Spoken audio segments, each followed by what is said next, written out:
And government has given permission for British Airways to schedule 3 repatriation flights for British nationals to leave Trinidad and Tobago. With more, here's Cozier-Phillip.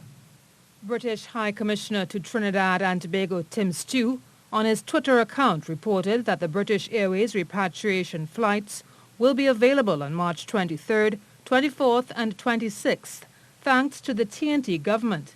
The nationals were advised to contact British Airways urgently, and staff would be available at the Piarco Airport from 2:30 p.m. to 5:30 p.m. from Sunday to facilitate the rebooking. At the departure lounge of the Piarco Airport on Sunday, several British nationals were checking in on the British Airways flight scheduled to leave Trinidad at 6:45 p.m. We spoke to a few of the visitors who told us they arrived in Tobago last week for a 2-week vacation, but their plans had been cut short by government's decision to close the international borders from midnight on Sunday.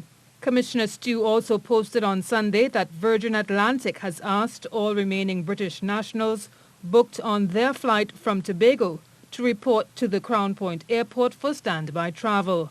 On Saturday, National Security Minister Stuart Young announced that TNT's borders will be closed to all incoming international flights from midnight Sunday to both nationals and non-nationals until further notice.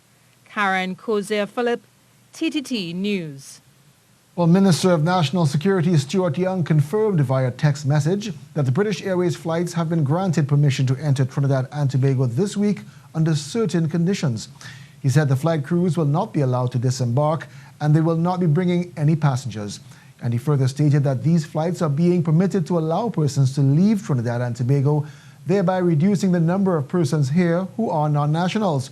Minister Young said this is in keeping with government's ban of persons entering Trinidad and Tobago from midnight to night, subject to an exemption being granted by the Ministry of National Security.